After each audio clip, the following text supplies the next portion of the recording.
കുടുംബത്തിന് നമസ്കാരം. പ്രിയമുള്ളവരെ, ചിതറിത്തെറിക്കുന്ന സ്ഫോടന ശബ്ദങ്ങളുടെയും ചിന്നിച്ചിതറുന്ന മനുഷ്യ ശരീരങ്ങളുടെയും നടുവിലാണ് ലോകമില്ല. IS ഭീകരവാദികളുടെ കൊലക്കത്തിക്കിരയായ ക്രിസ്ത്യാനികളുടെ ദീനരോദനങ്ങൾ അന്തരീക്ഷമാകെ നിറഞ്ഞു നിൽക്കുന്ന ഈ സാഹചര്യത്തിൽ നമ്മുടെ സഭാപിതാവായ മാർ തോമസ് ശ്ലീഹായെ പോലെ ധീര രക്തസാക്ഷിത്വം വരിച്ച എല്ലാവരെയും അനുസ്മരിച്ചുകൊണ്ട് ഞാൻ നിങ്ങളുടെ ശ്രദ്ധയെ മക്തബായിലേക്ക് ക്ഷണിക്കുന്നു. BC 125 അന്ത്യോക്യസ് നാലാമൻ യവനരാജൻ യഹൂദരെ പന്നിമാംസം ഭക്ഷിക്കുന്നതിനും വിഗ്രഹാരാധനയ്ക്കും നിർബന്ധിതരാക്കി. എന്നാൽ തങ്ങളുടെ വിശ്വാസത്തെ മുറുകെ പിടിച്ചുകൊണ്ട് അനേകായിരങ്ങൾ ജീവാർപ്പണം ചെയ്തു. അവർ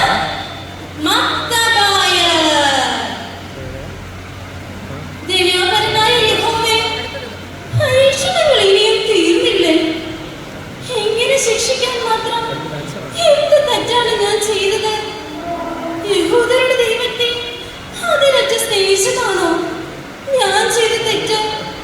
നാളെ അവർ എന്റെ ഇളയ മകനെ കൊല്ലും. വയ്യ, എനിക്ക് വയ്യ.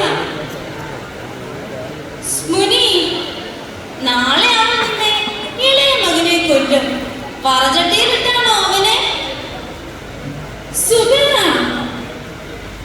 നാളെ അവനെ കൊന്നു കുഴിച്ചു മൂടും മുമ്പ് പോയി രക്ഷിക്കാൻ നോക്ക്. അല്ലാതെ പിന്നെ ആരവനെ രക്ഷിക്കാനാ? സർവശക്തനായ ദൈവത്തെ ധിക്കരിച്ച എന്റെ മകനെ രക്ഷിക്കണമെന്നാണോ നിങ്ങൾ പറയുന്നത്?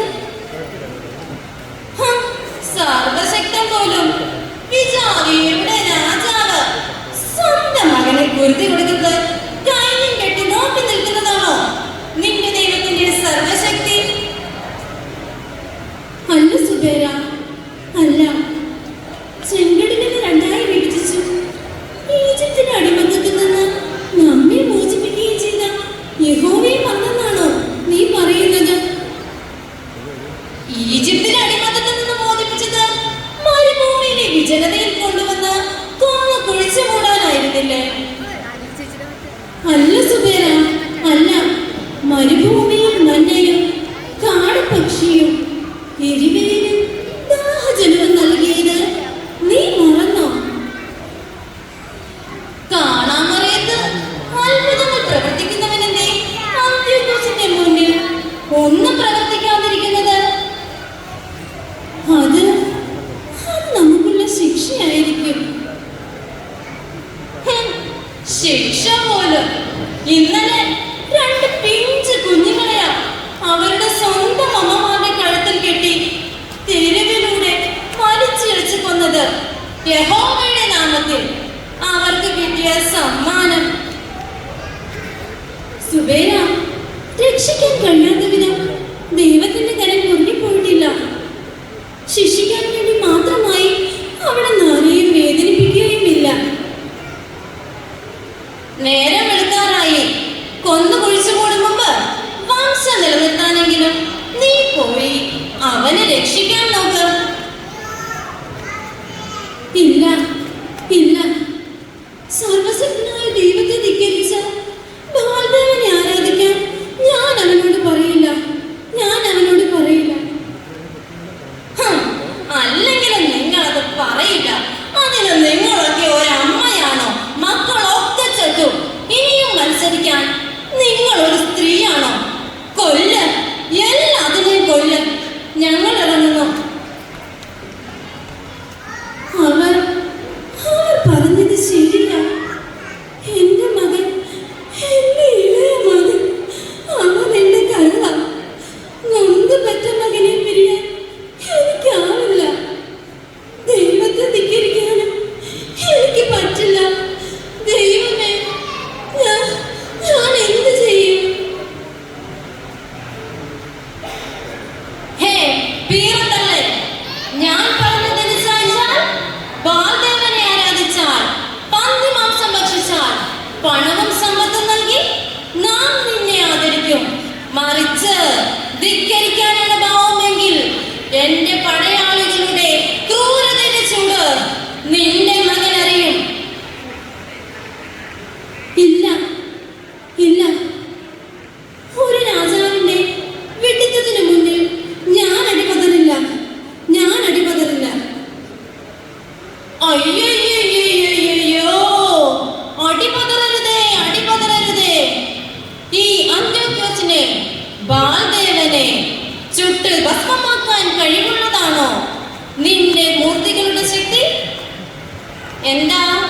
ഒരു മനമാറ്റത്തിന് തയ്യാറുണ്ടോ? പൊന്നു മോനെ, 10 മാസം ഞാൻ നിന്നെ ഉദരത്തിൽ വഹിച്ചു, 3 വർഷം പാലൂട്ടി വളർത്തി. നൊന്തു പറ്റിയ അമ്മ നിന്നോട് യാചിക്കുക, നിന്റെ പിതാക്കന്മാർക്ക് യോജിച്ച വിധം നീ മരണം പ്രാപിക്കുക, നീ മരണം പ്രാപിക്കുക. എന്റെ ത്രാസിൽ നീതിന്യായങ്ങളുടെ ഏറ്റക്കുറച്ചിലുകളില്ല. നാം ഇവന് വധശിക്ഷ വിധിക്കുന്നു. ആരുടെ? ഇവന്റെ കഴുത്തിലെ ചർമ്മങ്ങൾ അടിച്ചു മാറ്റി കഷ്ണം കഷ്ണമാക്കി ഇവനെ മറതട്ടിയിലുവൻ കാണട്ടെ ഇവന്റെ പീറത്തള്ള. നൊന്ത് പെറ്റ 7 മക്കൾ സാക്ഷി, മൺമറഞ്ഞു പോയ പിതാക്കന്മാർ സാക്ഷി. അത്യുന്നതന്റെ ന്യായത്തിൽ നിനക്ക് ഇതിന് ശിക്ഷ കിട്ടാതിരിക്കില്ല, ശിക്ഷ കിട്ടാതിരിക്കില്ല. എന്റെ നീതിന്യായത്തിൽ ഇനി ഒരിക്കലും ഒരു പീറത്തള്ളയും ഇനിമേൽ ശബ്ദമുയർത്തരുത്. നിന്റെ ഈ ധിക്കാരത്തിനുള്ള ശിക്ഷ നിന്റെ ജീവനല്ല, നിന്റെ മക്കളുടെ ജീവനും നിന്റെ ജീവനും കൂടിയാണ്. ഇനി ഒരിക്കലും ഒരു പീറത്തള്ളയും ഈ അന്ത്യോക്യോസിന്റെ ശക്തിയുടെ പ്രാഭവത്തിന് മുന്നിൽ ശബ്ദമുയർത്താൻ പാടില്ല. അതിന് ഞാൻ അനുവദിക്കില്ല.